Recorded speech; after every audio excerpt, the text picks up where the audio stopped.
AD 64년, 그래서 서기 64년 얘기하는 거죠. 로마 네로 황제 잘 알잖아요. 네로 황제는 자기가 그죠, 로마 시내에 불을 붙였어요. 불을 질렀어 그냥. 그게 이제 엄청난 불로 확산이 되니까 겁이 났는지 모르지만 그리스도인들이 그랬다. 덤태기를 막 세워가지고 그리스도인들을 무차별 잡아다가 막 죽이기 시작합니다. 경장치도 않게. 그런 상황 속에서 탁월한 로마의 역사하면서 집정관이고 또 아주 중요한 의회의 의원이었던 타키투스라는 한 사람이 자기 생명을, 역사가는요 똑바로 적어야 돼요. 거짓말로 적으면 안 돼요. 그렇잖아요. 근데 잘못하면 자기 생명이 달아날 수도 있음에도 불구하고 그는 그 상황을 이렇게 적습니다. 이제 그리스도인들을 어떻게 죽였냐 하는 거예요. 맹수의 가죽을 입혀, 그리고 아주 사나운 개를 굶겨 풀어, 그 막 뜯어먹게 막 물어 뜯고 막 그렇게 죽이게 만들었다. 그리고 밤에는 이들을 황제의 정원에 횃불로 사용했다. 태우면서 엄청난 기록을 남겼습니다. 타키투스는 연대기라는 책에서 15권째 44장에 보면 네로 황제의 기득급 박해도 기록하고 있는데요, 거기에 보면 이렇게 얘기를 해요. 그리스도는 티베리우스가 통치하던 시대에 그 통치 기간에 여기 여러분 잘 아는 본디오 빌라도에 의해서 그리스도가 처형됐다라고 기록하고 있습니다. 이건요 말이 안 되는 얘기를 한 거예요. 왜 말이 안 되냐면 죽습니다. 생명 걸고 죽는 거죠. 그가 유대인이 아닙니다. 로마인이에요. 철저한 로마인입니다. 근데 사실을 그대로 적은 거죠. 저는 어떻게 생각했냐면 이것은 타키투스가 그렇게 적은 것이 아니라 하나님이 기록하게 하셨다. 저는 그렇게 믿어요. 그 다음의 역사, 그 다음 역사 속에서 많은 사람들이 예수가 참이냐 아니냐, 막 이 실존 인물이냐 아니냐 지금도 떠드는 사람이 있잖아요. 타키투스가 그렇게 분명하게 기록했는데도 불구하고, 그런 증거들이 많음에도 불구하고, 여러분 예수 믿는 거 얼마나 잘한 건지 몰라요. 그러면 가만히 있을 수가 없어. 서로 인사하겠습니다. 예수 믿는 거 축하드립니다. 아무나 예수 믿는 게 아니에요. 아무나 예수 믿고 여기 와 예배 드리는 게 아니야. 특별한 사람만, 성령의 안내를 받은 사람만. 할렐루야. 가끔 가짜가 있어. 저기 신천지가 들어왔어요. 신천지 손 들어봐요. 네. 없죠? 그래요. 우리 교회는 신천지 들을 수가 없어요. 금방 발견됩니다. 어쨌든 하나님은 여러분 사랑하십니다. 그걸 꼭 알고 하나님 이름을 부르며 승리하는 여러분들이 되시기를 주님의 이름으로 축복합니다. 그래요.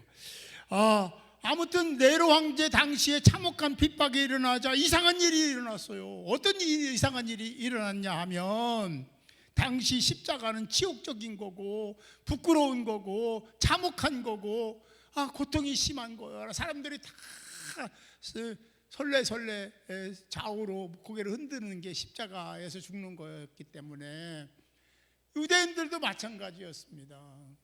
그런데 그들이 그런 핍박 속에 살면서 깨달은 게 하나 있었는데, 뭐냐면 십자가는 주님이 걸어가신 길이다. 할렐루야. 이 십자가에서 죽는 것이 부끄러운 게 아니다, 영광스러운 것이다 라는 생각을 하게 됐고, 그들은 십자가에 죽는 것을 두려워하지 않았습니다. 십자가는 루저가 되는 게 아니다, 패배자가 되는 게 아니라는 걸 알고 오히려 주님과 함께하는 삶이다라는 생각을 했기 때문에 그런 상황들을 잘 이기고 오히려 깨닫는 기회가 돼서 이 핍박이 엄청난 핍박이 오히려 십자가를 주님이 걸어가신, 주님이 죽으신 그 십자가를 회복하자. 할렐루야. 사순절 두 번째 주일입니다. 여러분 회복하시기 바랍니다. 회복하시기 바랍니다. 이 사순절을 그냥 그렇게 지내지 말고요, 정말 조금 예전과는 다른 생각을 가지고요, 그래 이 기간 동안에 내가 바른 신앙 속에서 하나님과의 깊은 교제를 나누며 성령의 인도함을 받는 사람이 되겠노라고 작정하는 여러분들이 되시고, 꼭 회복하시는 여러분들이 되시기 바랍니다.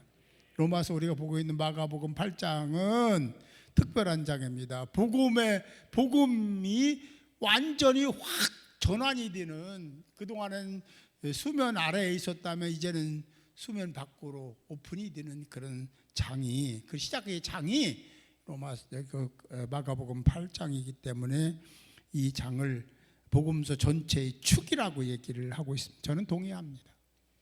이런 상황 속에서 베드로가 예수님이 어떤 분인지 고백하잖아요. 그리스도라고 말입니다. 그런 고백을 한 다음에 예수님이 그동안에는 자신에 대해서 얘기하지 마라, 침묵해라, 말하지 마라, 그렇게 얘기하셨던 주님이 자기의 존재를 드러내십니다. 그리고 나는 그렇게 고난을 받을 것이다 라는 얘기를 하죠. 주는 그리스도시라고 얘기했던 이 베드로가 그리스도라는 것은 인정했는데, 예수님이 십자가에서 죽는다고 하니까, 고난받는다고 하니까 이걸 이해하지 못하는 거예요. 그래서 여기 성경에 보면은 항변을 했다. 이게 모르면요, 무지하면요 이런 일을 해요. 그러면서도 그게 얼마나 잘못된 일인지를 모르고 있는 게 더 큰 문제죠. 지금 시대의 모든 교회 공동체에 그런 일들이 일어나가지고 너무 마음 아파요. 우리는 주님의 마음으로, 할렐루야, 십자가의 길을 걷는 하나님의 사람들이 되어야 될 줄 믿습니다. 하나님이 일하시도록 하나님을 신뢰하고 하나님께 맡기고, 나는 내가 해야 될 일 열심히 하고, 그게 다예요. 우리 할 일은 우리가 해야 돼요. 하나님이 하신 적이 없어요. 주님이 하신 적이 없어요. 성령이 안 하십니다. 우리가 할 일은 우리가 해야 돼요. 여러분이 할 일은 여러분이 해야 돼요. 그리고 하나님의 할 일을 여러분이 하면 안 돼요. 하나님의 할 일은 하나님이 하셔야 됩니다. 그래 짝이 맞으면 역사가 일어나는 거예요. 그걸 우리는 기적이라고 하죠. 2026년 이 교회 여러분에게, 여러분의 소그룹에 이런 일이 일어나기를 주님의 이름으로 축복합니다. 그래요. 그런 소리를 베드로가 했어요. 항변을 했어요. 이게 들켜 잡았다는 얘기가 원어적으로 보면 있어요. 그렇게 예수님을 절대로 안 됩니다, 이렇게. 그때에 예수님이 말씀하시죠. 사탄아 물러가라. 사탄아 물러가라. 준엄한 명령입니다. 이게요, 말을 이렇게 하는 사람이, 그 사람이 사탄은 아니에요. 그 속에 들어가 사탄이 그렇게 말하도록, 행동하도록 하는 거예요. 부정적인 얘기하고 비판하고 막 여기저기 막 전화하고 막 잘못됐다고 막 퍼뜨리고, 이런 일을 누가 하냐면 사탄이 하는 거예요. 근데 사탄이 직접 하는 게 아니라 사람을 통해서 합니다. 믿으시면 아멘. 사탄에 속지 맙시다. 그러면요, 부정적인 얘기하고요, 이거 이러면 안 된다고 막 여기저기다 얘기하고요, 사탄이 시킨 것도 모르고요, 자기의 생각을 동원해서 하는 거거든요. 자기 이론과 이런 걸 다 동원해서 하는 건데, 그게 사탄이 하는 짓을 모르는 거예요. 예수님이 베드로에게 사탄아 말이 돼야 안 돼요. 자기 제자인데. 안 되죠? 근데 그를 지배하는 거, 사탄인 걸 주님이 다 아신 거예요. 사탄아 물러가라. 사탄에게 속지 않는 삶을 살려면 사순절을 잘 지내야 됩니다. 아멘. 네. 주님이 그렇게까지 말씀하신 이유는 자기가 그리스도인데, 예수 그리스도이신데, 여러분 여기에 그런 일이 당신에게 일어나면 우리는 뭡니까? 이런 생각이 정치적으로 그런 핍박을 받아왔으니까, 우리 이제 해방되는, 왕이 되면, 대통령이 되면 해방이 되는 거야. 그런 생각이 있으니까 예수님이 그리스도라는 걸 알지만 고난받는다는 것은 수용할 수가 없는 것. 그것이 베드로의 생각이 아니라 사단이 준 생각을 알기 때문에 하나님이, 우리 하나님이신 예수 그리스도가 사탄아 물러가라, 베드로에게 한 게 아니라 그 속에 있는 사단에게 한 거예요. 할렐루야. 여러분, 사단에게 속지 맙시다. 사단에게 사용되는 자가 되지 않기를 주님의 이름으로 축복합니다. 십자가 없는 그리스도의 존재는 그 가치가 없어요. 십자가를 외면한 그리스도는요, 그리스도가 아닙니다. 십자가를 믿지 못하고 수용하지 못하는 신앙인은요, 구원받지 못하는 사람입니다. 그에게 구원을 찾아볼 수 없을 겁니다. 나중에 우리가 다 천국에 가면 알겠지만, 그런 상황에서 주님은 무리와 제자들을 불러 모아요. 그리고 뭐라고 하냐면 이렇게 말씀해요. 무리와 제자들을 불러 이르시되 누구든지 나를 따라오려거든, 누구든지 나를 따라오려거든 자기를 부인해야 된다. 자기 부인 안 하고는요, 십자가를 따를 수가 없습니다. 자기 부인 못하는 사람이 자기 내려올 수가 없습니다. 거짓말입니다. 못합니다. 근데 자기 부인은 어떻게 가능하냐면 십자가를 짊어지신 예수님과 함께 십자가를 짊어지고 같이 죽어야 돼요. 그리고 예수님과 함께 부활해야 됩니다. 그래야 가능한 건데, 그런 과정을 거치지 않으면 이성으로는 돼요. 의지로는 어느 정도 돼요. 그러나 진짜 하나님이 원하시는 그런 모습은 아니더라는 거예요. 그래서 말하는 거예요. 자기를 부인하고 자기 십자가를 지고 그리고 나를 따라야 된다. 제자도입니다. 이게 제자인 거예요. 이런 사람이 돼야 되는 거예요. 아니, 제자는 특별한 사람만 제자 되는 건가? 아니요. 여러분들이 다 제자가 돼야 돼요. 믿으시면 아멘. 그럼요. 다 제자의 자격이 있습니다. 그러려면 자기를 부인하고 자기 십자가를 지고 따라야 돼. 할렐루야. 이게 자꾸 또 되돌아가면은 여러분들이 성령 충만해야 자기 부인할 수 있고, 주님과 함께 죽고 살아야 자기 부정할 수 있다는 사실 앞에 겸손하시기를 주님의 이름으로 축복합니다. 그래요. 여기서 부인하다라는 것은 그냥 적당한 게 아니라 완전한 거절, 완전한 차단을 얘기합니다. 자기라는 존재로 형성되어 있는 모든 스펙이나 자랑이나 교만, 이기적인 생각이나 지식이나 이런 모든 것들 얘기하는 거예요. 차단해라, 완전 차단해라. 그런데 놀랍게도요, 아이러니한 일이긴 하지만 베드로가 주님을 부인할 때도요, 이 용어를 사용했어요. 부인했다는 거예요. 예수님이 차단해버린 거예요. 내가 언제 그런 사람 나 모른다. 아주 시침을 탁 띄잖아요. 무서운 얘기를 했던 거죠.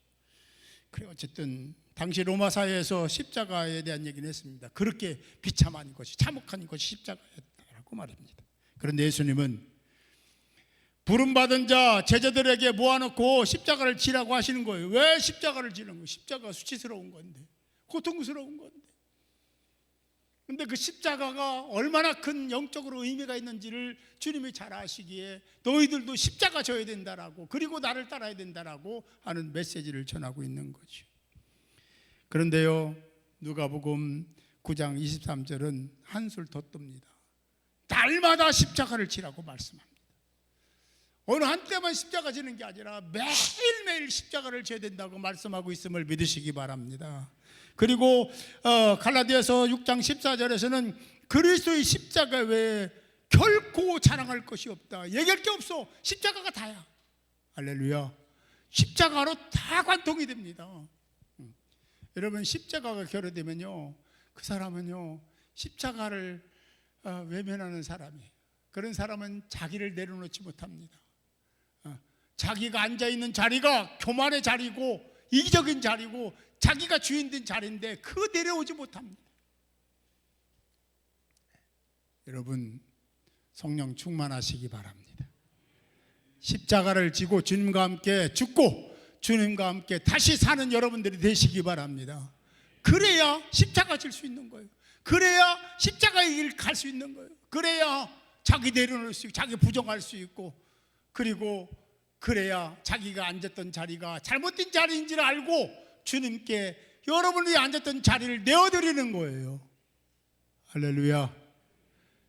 끝까지 버티고 앉아 있으면 이상한 일이 벌어질 겁니다. 빨리 내려와서 주님이 자정하시도록 그 자리를 내어드리기 위해서 우리 사순절 하는 거예요. 할렐루야. 사순절에 진짜 이 기간 동안에 우리가 하나님께 기도하고 간구해서 하나님과의 기쁜 교제를 나누고 내 자리를 찾아가는, 내가 해야 될 일에 집중하는 자가 꼭 되시기 바랍니다. 사단에게 속으면요, 사단아 이런 얘기 또 들어요. 베드로도 들었는데. 응? 그래요. 인간적이고 이성적이고 인본적인 생각을 가지고 있으면 안 돼요. 하나님은요, 모든 것이 하나님 것임을 믿습니까? 우주 만물이 하나님 것임을 믿어요? 그럼 하나님이 일하시면 기적이 일어나지 않겠어요? 하나님이 일하시도록 기회를 드려야, 말이 좀 이상하긴 한데 하나님이 일하시도록 해야 되잖아요. 그러려면 어떻게 해야 돼요? 내려놓아야 돼요. 할렐루야. 내려놓으면 돼요. 자기가 주인 돼가지고 딱 앉아있던 그 자리에 빨리 내려가서 무릎 꿇고 엎드려서 주인을 찾아야 됩니다. 그러면 하나님이 역사하시고 하나님이 일하신다. 그때 기적도 일어난다. 할렐루야. 우리 교회 표어 시작. 눈이 이쪽으로 돌아간 사람은 회개하시기 바랍니다. 예. 아직도 모르고 있으면 안 되지. 그치? 예. 그 능력으로 우리가 하나 될 수 있는 거예요. 한 몸 될 수 있는 거예요. 그래야 지체가 되는 거고, 그런 공동체가 건강하고 힘 있는 거예요. 그렇게 믿으시면 아멘. 그래요. 그리고 고린도전서 1장 18절, 십자가의 도가 멸망하는 자에게는 미련한 것이지만 구원받는 자에게는 하나님의 능력이다. 할렐루야. 여러분 하나님 믿으시죠? 구원받았죠? 근데 능력이 왜 안 나타나? 이게 문제예요. 요 관계, 그 부분을 잘 해석을 해서 뛰어넘어야 역사가 일어나고 능력이 임하고 성령의 불을 받고 사는 하나님의 사람들이 될 줄로 믿습니다. 예, 요한복음 12장에서는 하늘의 밀이 떨어져 땅에 떨어져 죽는 거 얘기하잖아요. 그게 예수님이 있네요. 여러분들이 다 그래야 된다는 얘기를 하고 있는 거예요. 저도 여러분도 똑같이. 할렐루야. 그 자기를 위해서도 그렇지만 다른 사람을 살리는 거잖아요. 예. 갈라디아서 2장 20절은 내가 그리스도와 함께 십자가에 못 박혔나니, 이게 맞는 거예요. 우리가 주님과 함께 십자가에 못 박혔다가 다시 죽고 다시 살아나지 않는 이 과정을 거치지 않으면 우리는 내려놓지 못합니다. 못 내려놔요. 그런 말 있잖아요. 죽어도 안 내려놓을 거야. 이런 거, 그런 거 똑같은 거 못 내려놓습니다. 여러분 다 내려놓읍시다. 그러면 하나님이 일하신다. 내가 내려놓고 내가 할 일을 하면 주님이 일하신다. 성령이 이끌어 가신다. 믿으시면 아멘. 그래요. 사순절은 단순히 무엇을 좀 단절하고 조율하고 그러는 절기이기도 하지만 내 마음의 자리를 비우는 것이 사순절에 해야 될 일입니다. 내 마음을 비워야 돼요. 비우고 주님을 모셔야 돼요. 성령님을 모셔야 됩니다. 그게 바로 성령 충만이에요. 이번에 은혜 동산에 가면요, 자기 마음 비우시고 가세요. 그러면 하나님이 막 마음껏 채워주실 줄 믿습니다. 성령 역사가 일어날 거예요. 그냥 미리 기도하세요. 그래서 자기 마음을 비우고 가세요. 거기 가서 비우는 것도 좋지만 그 전에 비우고 가세요. 그래요. 사순절은 왕자였던 자리, 앉아있던 자리를 내려오게 하는, 내려놓는, 내려와서 무릎을 꿇는 절기가 사순절입니다. 35절은 말씀합니다. 누구든지 제 목숨을 구원하고자 하면 잃을 것이요. 이게 역설이잖아요. 역설, 패러독스 역설이. 누구든지 나와 복음을 위하여 제 목숨을 잃으면 구원하리라. 이게요, 목숨이라는 것은 자기 중심의 존재 전체를 다 얘기하는 거예요. 그걸 포기해야 된다. 마태복음 10장 39절은 자기 목숨을 얻는 자는 잃을 것이라고 또 역설의 역설을 또 얘기하잖아요. 그렇습니다. 빌립보서 2장 8절 9절은 자기를 낮추고 죽기까지 복종하셨으니 곧 십자가에 죽으심이라. 이러므로 하나님이 그를 지극히 높여. 하나님 높여줬어. 왜요? 왜? 하나님 예수를 지극히 높였어. 왜? 자기를 다 내려놓고 자기를 십자가에서 자기를 죽인 거예요. 그 사건을 하나님이 기이 보시고 그를 높였다 그런 거죠. 여러분들도 다 내려놓고 여러분들이 십자가를 짊어지고 주님을 따르면 하나님이 여러분들을 외면할 수가 없는 분이심을 믿으시기 바랍니다. 하나님은 여러분 사랑하세요. 믿으십니까? 진짜요?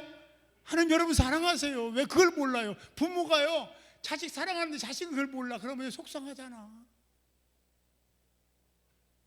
조금 미운짓에도요 그냥 품고 가고 싶잖아요. 그게 부모 마음 아닙니까? 그죠? 하나님은 그보다 더 진한 사랑을 갖고 계세요. 헷세대의 사랑. 그 사랑이 여러분들이 혹여 그런 잘못하라는 게 아니라 잘못하고 죄를 져도 하나님이 회개하면 다 용서해 주시고 다시 시작할 수 있도록 기회를 주시는 거죠. 사순절이 기회의 절기입니다. 회복할 수 있는 절호의 기회인 거예요.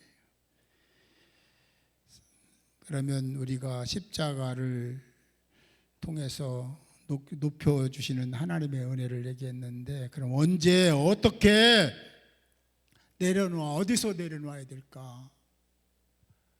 지금. 할렐루야. 지금 내려놓으세요. 그리고 조금 있다가 소그룹터에서 내려놓으세요. 가정에서 내려놓으세요. 삶의 자리에서 내려놓으세요. 하나님 중심으로 산다는 것은요 자기를 내려놓는 거예요.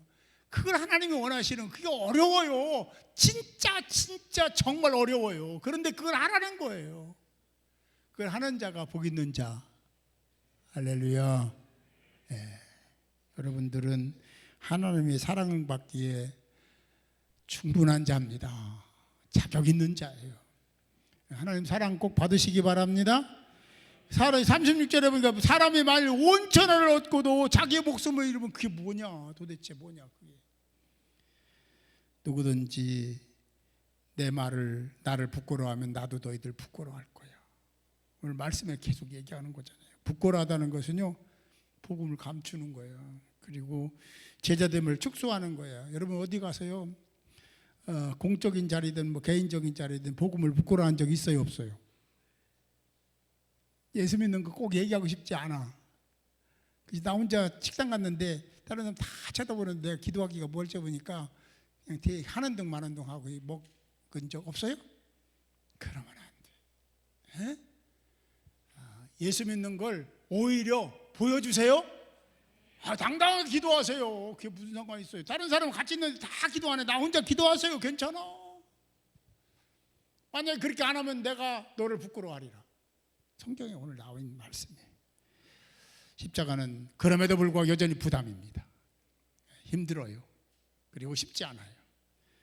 그러나 결국은 하나님이 그 십자가를 통해서 뭔가를 행하시고 지키시고 세워주신다는 사실도 꼭 기억할 수 있기를 바랍니다.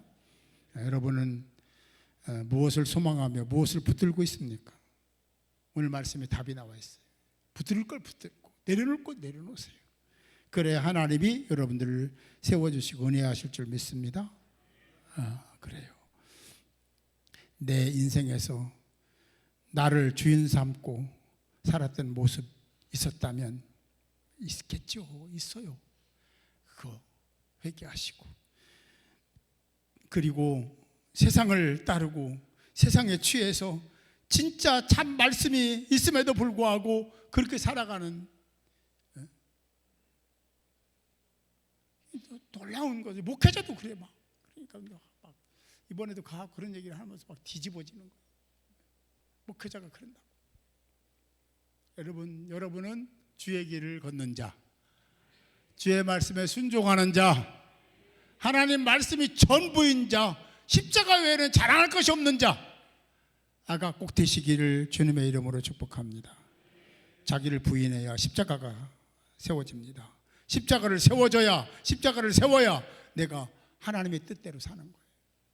이번에 사순절에 꼭 그런 은혜를 받고 누리는 여러분들이 되시기를 주님의 이름으로 축복합니다.